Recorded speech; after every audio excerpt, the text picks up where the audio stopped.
an understandable and tragic critique of the Bible is that it has been and is used as a tool of oppression. Words cannot express, there are no words to help us come to terms with this most tragic irony. Just going to give a few seconds of silence to acknowledge and name the atrocious misuse of the Bible in human history.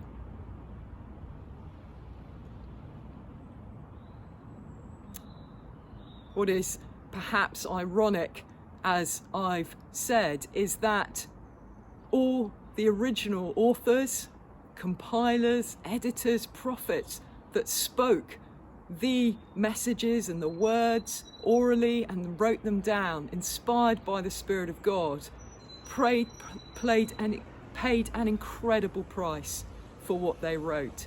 Many of them died for what they gave voice to, and many others suffered intense persecution.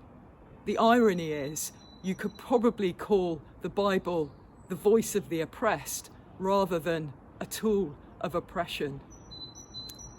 We see this, for example, in 1 Peter, during that wave of persecution under Nero, where Paul and Peter both were highly likely martyred, executed, after being put into a political prison, the Mamertine dungeon, and then executed under Roman law for calling Jesus Lord and Saviour rather than Caesar. And this was the experience of the prophets throughout the Hebrew Bible as well as the New Testament writers. Tim Mackey in the Bible Project calls it a minority report because not only were they subject to dominant empires throughout their history, but they also were giving voice, speaking truth to power to their own leaders who themselves were oppressing them. At every level, the biblical authors are courageous and brave, bringing a challenge to people to turn to Yahweh, to believe that Jesus is Yahweh in human form, often at cost of their life. But their message is also a message of victory over oppression. It is a message that says when Jesus suffered at the hands of evil humanity, when he was executed, when he was buried, and when he was physically raised from the dead, all oppression, injustice died with him. And followers of him, both in the first century and now, although may endure persecution till death, will always inhabit the new creation.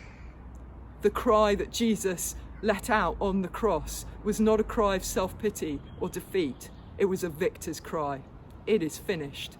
This age has come to an end. This exile, this alienation, this half-life, this death east of Eden has finally been destroyed, and we are being welcomed back to prophetically embody new creation this side of Jesus' return and to inhabit it fully after he returns.